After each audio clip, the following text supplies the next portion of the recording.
All right, welcome everyone. We're Semblance of Sanity. I'm Caleb. I'm Jacob. And we're here for Fruits Basket, Season 2, Episode 19. Wow, the season's coming up to a close. It is indeed. Yeah. And since we had Rin getting pushed off a balcony in the previous episode, could we maybe have this episode be like a wholesome, light, just sort of, just slice of life. Tohru and the boys just hanging out together and relax. Nothing emotionally exhausting. Maybe the worst it gets is some foreboding things about the school year coming to a close. Yeah, exactly. That's exams. What will we do? Oh no. Yeah, let's do a study group together. Yeah, maybe some Uohana just love hugs and all that. Yeah, right? I would appreciate that right now. That would be nice. That would be wonderful. Mm-hmm.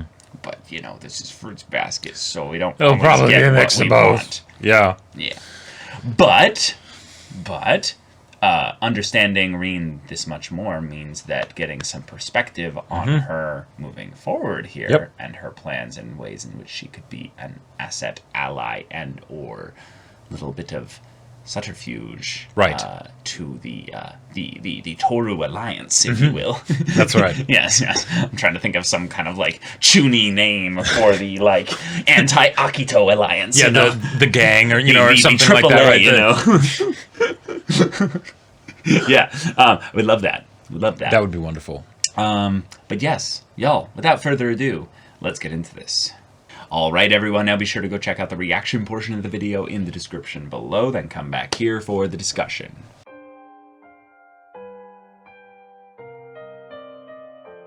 Okay. Wow. That just left me with a really, powerful set of emotions. I have so many, warm feelings for the situation, but I also have so much, pain associated with the idea that Tohru breaking is something that's coming, but something that might not be a loud break. It might just be a quiet break. Mm-hmm. One that happens over the course of a long period of time. And while she's alone. And she doesn't even necessarily realize that it's happening, right? Right, but the idea that she understands the cry of the lonely heart. That is what is like an aspect of Rin, is that she recognizes that of how scary it is to be alone. Mm-hmm. And obviously she can sympathize with that. Yep. But even more so, she empathizes with it because that is the cry of Toru's heart, is that she's dealt with that. Well, right, but she's desperately afraid of being alone again. Mm-hmm. And thus she does everything she can to keep the people around her happy, feeling wonderful, doing what she can for them, because, hey, that's something that will keep a lot of people around you. Mm-hmm. But it is a thing that Rin has the unique situation and perspective on to be able to go, oh, I can see how that ends if you don't make any changes. You know? Yep. So this is just a really cool way to explore this. It was I loved how they did it. I loved how so a lot of the more recent Fruits Basket episodes, and I talked about this in the previous episode when the title said that it was like a part 1, in that we haven't gotten multiple parters in a while for Fruits Basket, because usually it'd just be the one-off episode that would introduce a facet of the characters or something like that, and it would sandwich it with some wholesome moments and then the tough part in the middle, and it would be great and all that, right? Okay. But with this one, because it went over the course of multiple episodes, we didn't need to have too much of dredging back up all of the really tough stuff that Rin has gone through, right? Because we got it. But then it also ended, I feel on a this was a very happy, wholesome episode of healing, right? And then at the end, we actually get that little stinger of then Tohru, Rin thinking this, and then asking some really good questions, asking some great questions, and then Tohru has the bad dream, right? Wakes up and goes and opens the door because she doesn't want to be alone right now. She doesn't see anybody, and then she closes the door again, and that. That breaks my heart. Yeah, it breaks my heart. Yeah, because it's another thing we could get into, which is the idea that she knows at some point that this won't last. That's probably a great kind of reminder of the motivation of why she really wants to make sure that the curse gets broken, even though she didn't really know what it was up until now. She understood the idea of, Kyo's going to get locked away. This is going to get taken away from you. There's a very specific bit of urgency. Yes, right. But with this, it's now a little bit more spelled out for her, and for us, really. Is the idea that at some point, the god and the zodiac spirits made a promise to be together forever. Right. And I love that it's something that is based around the idea of relationship. When people get married, for instance, they make a promise to be together, forever, basically. Right. Till death us do part. And that could be rather wonderful from an outsider perspective. But it could also look very horrifyingly, terrifyingly like a curse. Of, oh, wait, our own nature yearns to be together, even if we really don't want to. Like, our being, that spirit within us, actually is pulling us towards the thing. So they're in constant conflict if they don't actually want to be with the Zodiacs, which means that in some ways, people like Kyo, Yuki, Rin now at this case, are all actively kind of fighting against this pull. And one of the things that I love about it is that it's something where, from the one perspective, it looks like it could be a good thing, but not just a good thing, the good thing specifically that Tohru has been after. And nicely done. I love it when stories draw a parallel between the main character and the antagonist, right? And I'm not even calling Akito the antagonist here, right? Even though he's a horrible, horrible person, but more of just the curse itself, right? That promise that was made back then. Toxic family. Exactly, That's right? basically what it is, Yep. And, well, Tohru is wanted family, right? Yeah. Because she hasn't really had one, you know? Like, she had one a while ago. She had her mom, but she's gone. Right. Her grandpa's here, but, we saw what that whole situation is. Yeah. So, okay, the Somas. Yeah, this should be great. Yeah. And she would want this to go on forever. But that's not how this works. This blessing is going to break eventually. Right. Yeah. And, okay. I love it because family being something that I would say most everybody desires. I'm sure there are people that don't. But the idea of having a group of people or one other person that you can basically be entirely vulnerable with, be entirely safe with, have entire trust with, and then, of course, obviously there's nothing perfect about it, but, you're able to lean on at least a few core specific things without any kind of any serious reservations. I think a lot of people desire that. Now, just because that's something that you desire, does that mean that you'll basically take any version of that whatsoever just because you have a need? This is, I would say, one of the most prime examples of emotional maturity in a human being is understanding your needs, accepting that they are needs, right, and then taking effort to make your needs met, but not at the sacrifice of maybe like your other needs, like if that makes sense. Yeah, because need management. Need management is basically the one of the hallmarks I would say of a very healthy human being is you understand that, hey, I need food, but that doesn't mean I can die of thirst if I'm just going to get food. I need to have both. Oh, emotional vulnerability and a feeling of like being able to connect with people and experience love. That's great. But that doesn't mean then that I'm going to give up some aspects of like... Well, on an extreme sense. On an extreme sense, your own safety, right? Yeah, your safety, there you go. That's not something that you'll want to, give up. Now, there might be situations where you then go into the question of what's a need versus what's a want, of like, oh, it would be nice if the person that I, had as my romantic partner or as like that super close, like family friend, right? That would be really nice if they, I don't know, like lived near me, right? Sure. A great example I would say of this problem comes down to, well, you're not going to get all your needs met from 1, 2, or even 3 sources. Right. They need to come from a lot of different places. They don't have to, but oftentimes they do. And I would say that that's one of the things that makes Tohru's situation so scary for her, is that all of her needs are being met in one avenue. At least the ones that she's actively searching to get filled, essentially. So having this realization of, oh, I could lose all this, that's a nightmare. That is a nightmare for her. And that's why Rin is right in saying that, oh, if this keeps going, she'll snap break eventually, and she won't recover. Like, because she hasn't had to deal with that before. She hasn't had to deal with that in its full sense before. Yeah, she's had aspects of this. She's definitely had parts of this with her mother and stuff. So well, and there's a difference between the dealing with the environmental circumstances of losing the thing that you very much wanted, and then there's the in your fight to keep the thing environmentally that helps supply your emotional needs, you then sacrifice something of yourself that you cannot necessarily get back, right? The Somas, whether she's with them or not, if she were taken away from the Somas, she would recover eventually. She'd figure out how to make it work. It would really, really suck and it hurt, right? But she'd figure it out. But if it got to the point where then suddenly she got bitter, nasty, whatever, right? The need that she was trying to feed, like, I don't know what a good word to describe it is, but basically, if it went sour, like it did with Rin's parents. Well, Rin's parents, and we don't know them too well, but they aren't.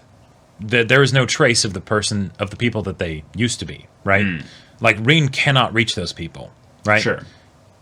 If that happens to Tohru, that just happens to you, right? Now you're dealing with a different person, right? You can try and change yourself, but you're you're working with the new you, So it's a question of whether that new you is capable of change or whatever, right? Right. So,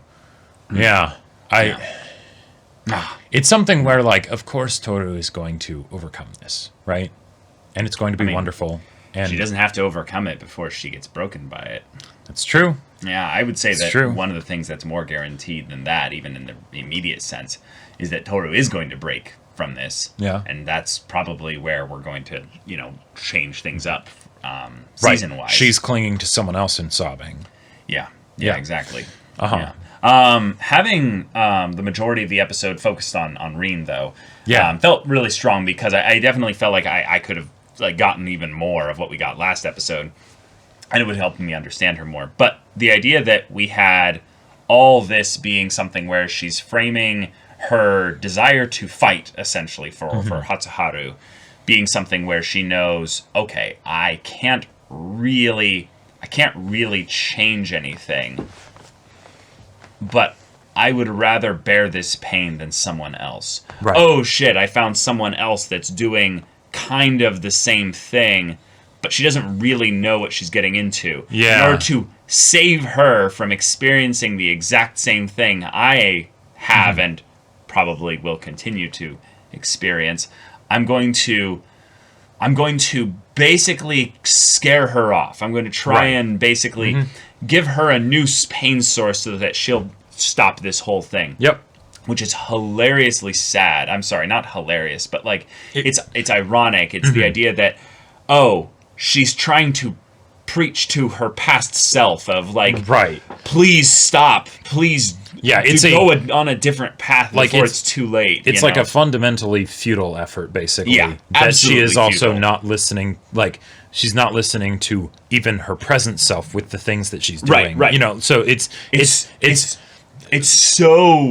so pushed into a basically. Yeah. Right. And the thing is that people don't always make sense, right? Like that. There is a very, very strong reason for why Rin is doing the things that she's doing, and as a result of that, like Tohru, she's kind of ignoring some other things, right? And that's why the scene of when she ends up clinging to Tohru is so powerful, because it's her realizing, yes, it's okay to be weak. I am not actually a horse that will get shot or something if it breaks its leg, right? Like it's like that's. I'm really fucking strong. Right, exactly. So but it's okay to be. It's okay to be weak. It's okay to be weak, right? And I loved what Shigure said of the yeah, everyone needs to lean on people at some point. Mm-hmm. God, that moment. What do you do after? Yeah. Like that's so good. You could almost feel like the really protective side of Shigure kind of being like brought out there as he's like, "Hey boys, you see this?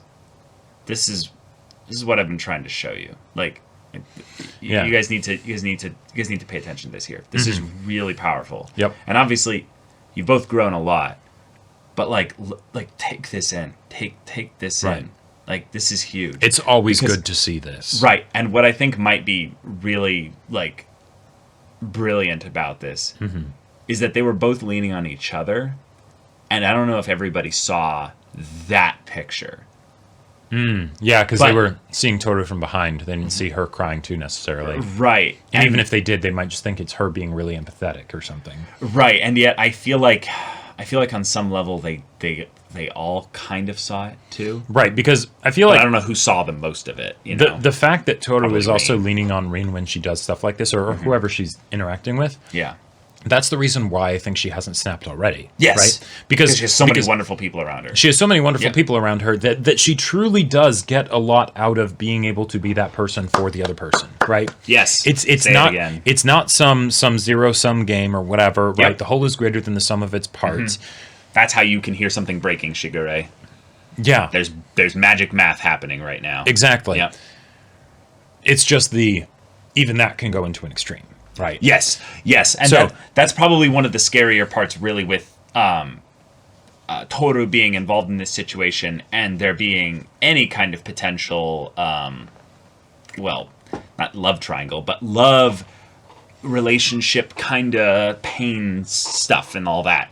Because there's definitely there's definitely the aspect of where Tohru is the light to Akito's darkness, and the idea that she's shining a light on all the places that these boys have kind of seep and like sit in the dark, basically. But as they've gotten now stronger and they're able to kind of walk on their own, we're seeing Kyo especially kind of taking the reins in a lot of ways with the romantic side of things. But we're seeing Yuki also kind of realizing, oh, okay, I liked this direction. This is good. Right. Let's shift things up a bit. Let's move now this way. And it's almost like,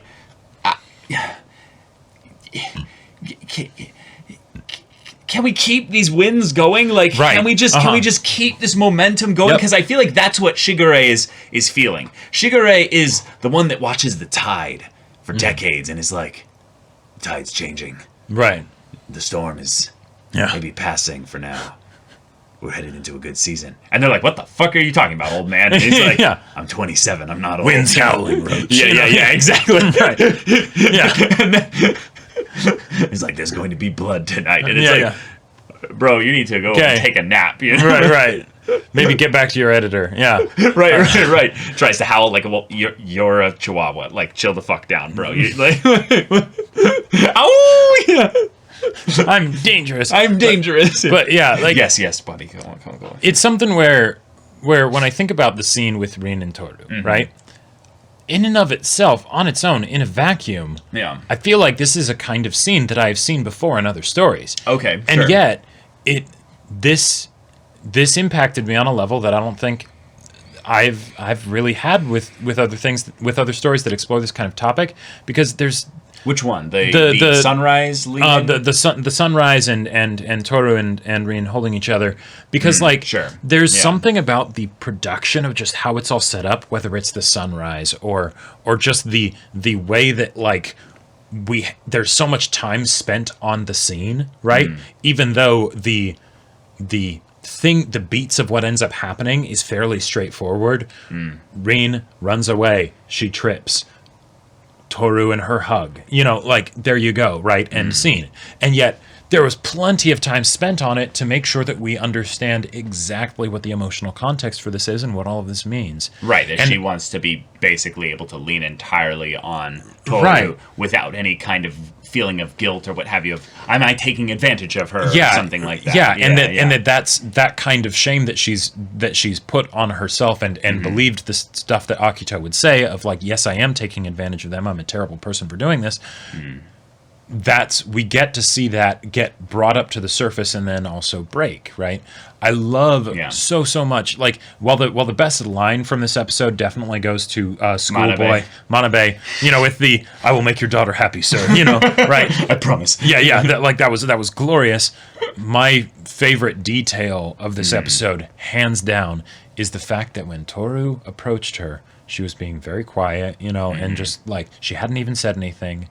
And Rin goes and throws herself into her arms without even necessarily knowing for a fact that she was there. Yeah. That shows how much Rin understands Tohru. That shows that that Tohru is because I feel like it's easy to think in situations like this that how much can you really do if all you're doing is being there, But no, this was something that was so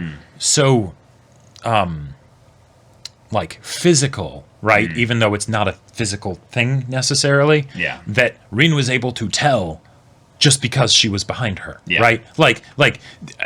Yeah, that feels really, really beautiful and yeah. Okay. So. We had some banter, some antics, some jello, some swinging of IV stands, some good stuff. We had Very a sweet comparison though that was really cool of seeing Tohru and then thinking about Rin's pain and her situation and her torment and how that reminded her of Kyo, and she was able to understand it. But in that respect, I kind of feel like there's something about Toru's desire to, break the curse, right? That is, I would say, in an urgent sense, entirely motivated by what's going to happen to Kyo. Like, Kyo's thing is an immediate, pressing, easy to understand, simple threat problem. And it's from a story standpoint, it's very helpful in that way because when does the curse get broken? Who knows? Who knows? Right? Like, how do you have a finale necessarily, right? Right. Yeah. But we have basically a looming threat, and her, like, how would I say this? Almost, not pun not intended, dogged way in which she's basically chasing after Rin and just being there for her and stuff feels like the kind of thing of where she's exhausted I don't know how to save Kyo, but I'm going to do what I can for this one here, maybe subconsciously because it reminds her of the situation with Kyo. Someone suffering in torment, but the method by which the method by which she could save Kyo is not known to her. There's she's obviously done a lot for him emotionally to where he's not necessarily suffering in torment alone, but the idea of like keeping him from literally suffering in torment alone in the future. This is exactly what I want on a plot standpoint of having Rin and Tohru team up, but even more so, it feels like something where Tohru needs a feeling of a win, of progress in this area, and Rin is if there was...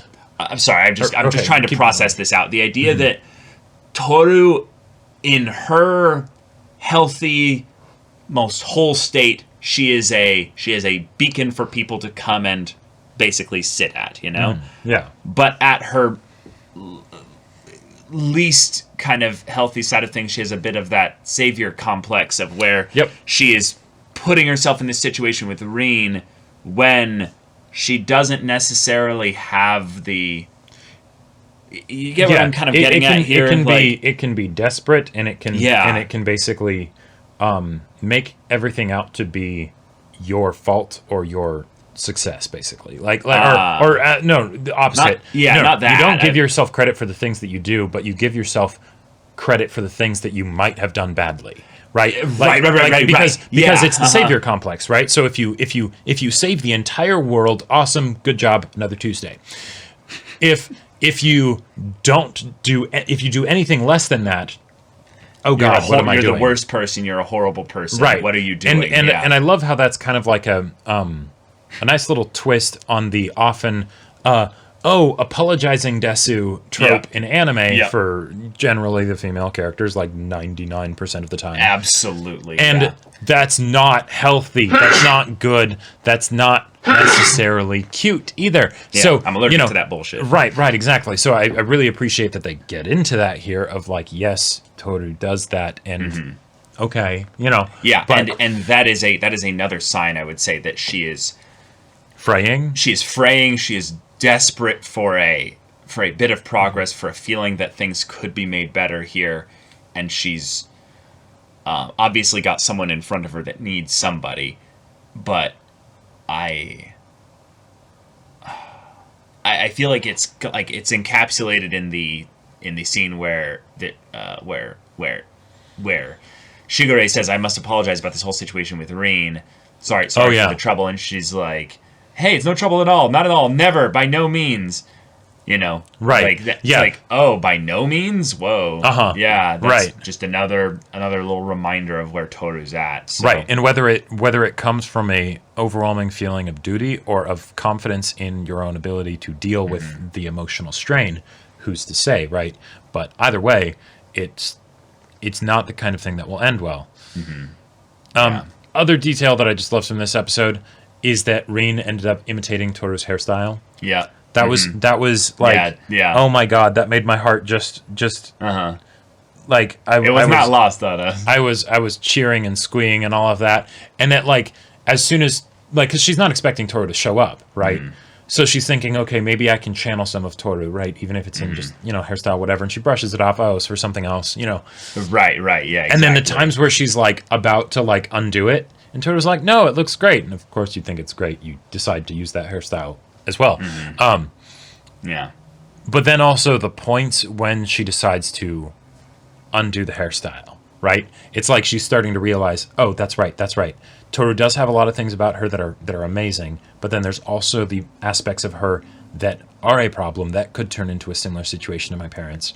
I'm not Tohru, right? Yeah. I'm like, yes, I'm going to do my own thing. And that's why you guys would make such a good team, because you're very different people. You can cover for each other's blind spots, right? Yeah.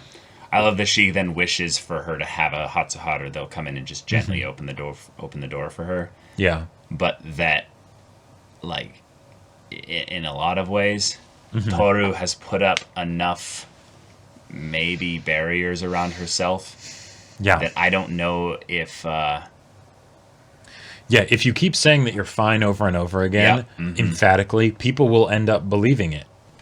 Even if they don't believe it, they'll understand boundaries maybe more than you do, and will go, okay, not right now. You're choosing to deal with this. Okay.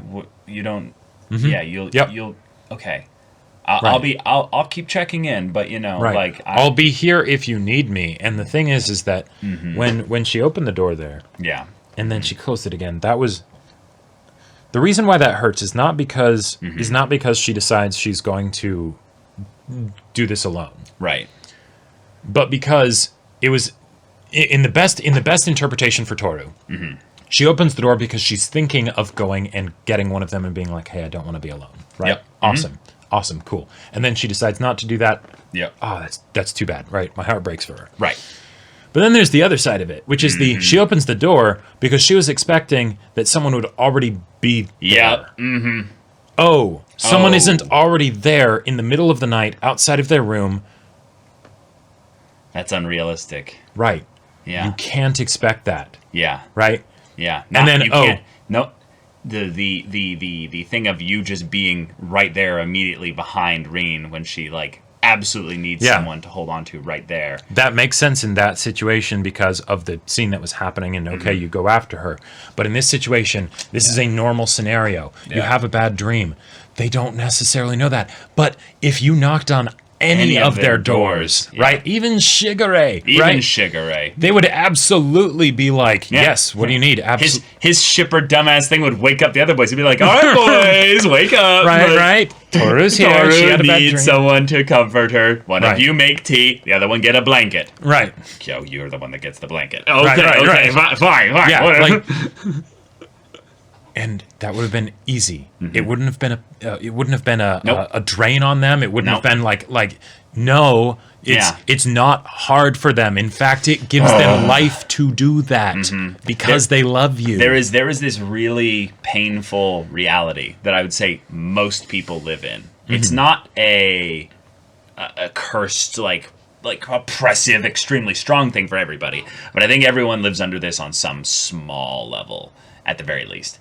Is that they think that asking for help or basically admitting some form of like need for other people is a weakness, and it is something that causes pain to other people. And it's like, ooh, shit. And the thing is that on some small level, it has to be somewhat true, right? But oh man, yeah, there will definitely be the people who will treat it as if you're showing a weakness, or whatever. And there will right? be those people that aren't maybe capable of handling it, so it gives them pain. Yes, right. That's absolutely true. But this is where the that logic kind of breaks down, and of course it's feelings. It's not necessarily logic, right?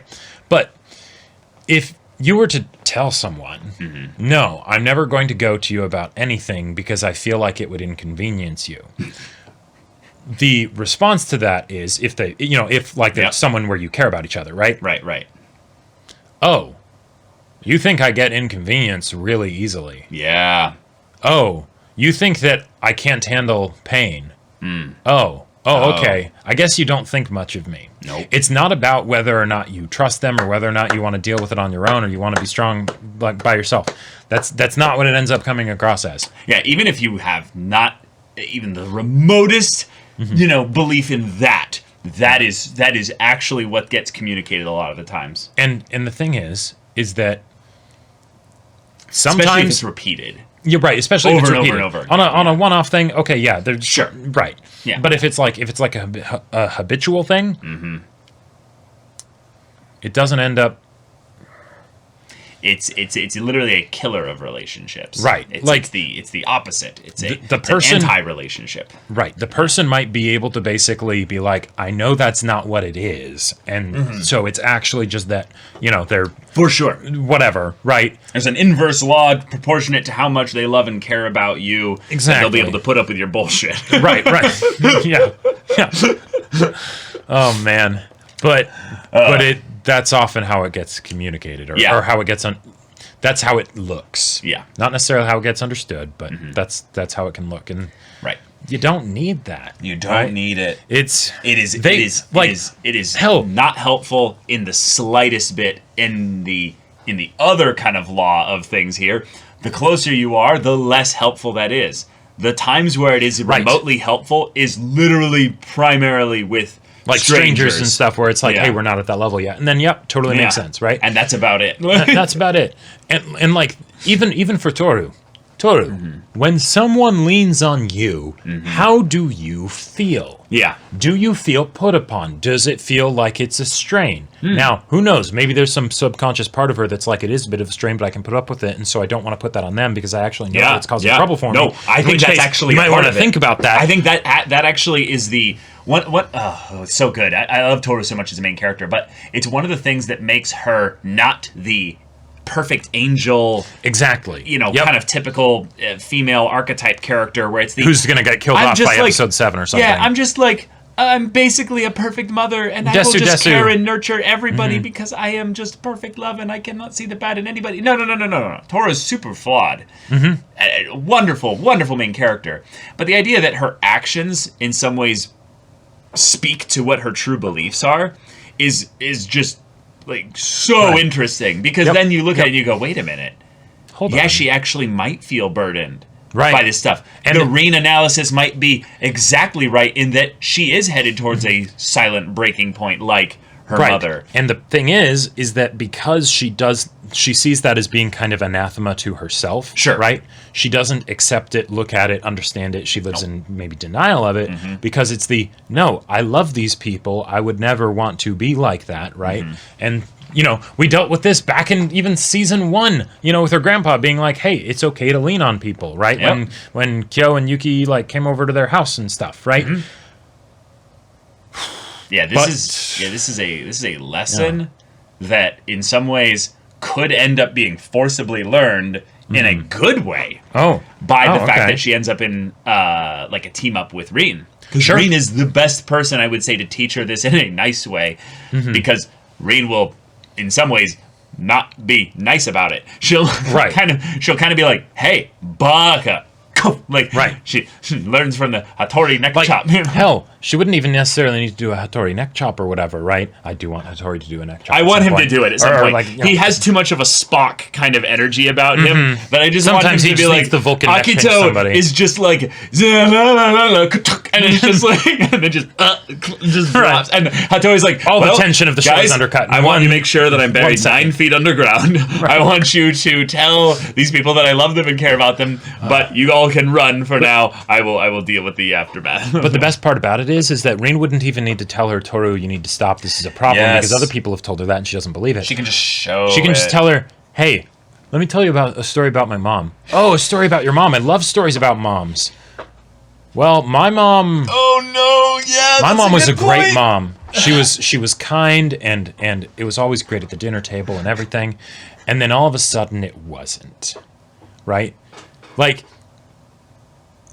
That would terrify Tohru. Like, I think Tohru wouldn't necessarily understand it, truly. Oh, yeah? The first time, I think it would be this thing of where she kind of thinks about it. She's like, whatever. Like it would just sit in the corner of her mind, like, uneasy. But I don't think she would basically allow it to come to the forefront. And so she could, like... Because I don't think that Tohru's the kind of person that kind of thinks like you and me, where we, like, hold a thing up and we go, I'm going to... pick at the edges and kind of see, ooh, how's the Tootsie Pop go to the bottom? You know, like, constantly like licking to get to the center, and we're like, what is in the center of this? Is it chocolate? That analogy. Oh, I love it. How many licks does it get to the center of an anime's, core themes, Depends on if it's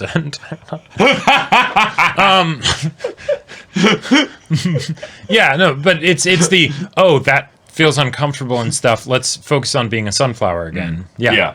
Possibly. Okay. She had that little flash of thinking of Akito. Oh, was that Akito? Okay. Yeah. Because I wasn't positive who that was, and let me get to that part here where she asked the question. Because one of the things that I've been wondering is, are they going to bring up, and to what extent would they bring up Toru's dad? Right. Hold on, where is this? And so I thought that might have been her remembering, like, her dad or something, and that's why, like, because she's... See? Oh yeah, no, I guess that's Akito. That's very clearly Akito. Yeah. Shit. Because with the whole thing of, like, her wanting to always have her family and stuff like that, I figured it was that could have been thematically relevant, but yeah, the way in which also she's very respectful of the boundaries of, like, okay, don't worry. You don't have to tell me anything about that. That's fine. We'll just move on. Yeah.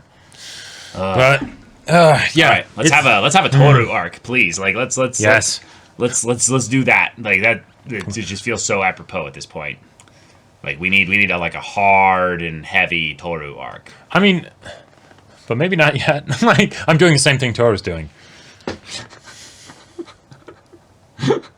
Leave it to Fruits Basket to have one of the most wholesome, positive, healing episodes ever, just because it ends with that little stinger. Make me so nervous and so tense about everything that's going to happen from here on out, because it's just... Yeah, I think the worst this could go, if Tohru basically ends up, like, the fear of being alone is kind of realized, is that it's Shigure basically that kind of basically pulls people away from her. The way he kind of was like, are you guys going to cling to her? Or... And then that was kind of left open, and it's a thing of where he's like, okay, in order for this to work, Tohru, I'm sorry. They need to be independent. They need to be... And then he pulls things away, and then... I mean, I don't trust Shigure as far as, like, I can throw him to his editor. I feel like I'm in this place where Shigure is not trustworthy. Right. The fact that he's not honest, but the idea that he's headed towards a specific macro end personal goal. Right. And that, I would say, makes him like way more of an asset in the long term. Right. It's just that I don't think he necessarily cares about the emotional well-being of the people around him when compared to the grandiose nature of his goals with the personal and the macro side of things. Yeah, I feel like it's like a reverse situation of that joke of like with your best friends, you can trust them with your life, but nothing short of that, you know, like you know, because they're your best friends, you know, they'll prank whatever. You, yeah, like yeah, exactly. No tomorrow. You I feel cannot trust them to be like, oh yes, I'm gonna invite you to a thing that's around a month before or after your birthday. Right. Yeah, exactly. I feel like Shigure is like a dark inverse sort of semi-similar situation to that, where it's on the one hand, I totally trust him, but on the other hand, I like don't trust him at all. It's weird. Sure. Like, sure. Yeah. But more Kyo Tohru goodness. You seem to be, you know, right about just about everything about me recently. He's just like, whoa. Yeah. I want Tohru and Kyo to be happy and just have a super wholesome, sweet, fluffy cinnamon roll relationship. I know. My shipper heart cannot have its wings clipped. Not like if it does, it will never fly again. But the idea of like my clips are unbreakable. My wings are unbreakable. I want it to be something where, you know, whatever happens with Kyo happens, and then Tohru ends up like busting into the cage and like there we go again. Like, and she's like trying to like open the cage somehow, but you know, like I don't know, like I just yeah.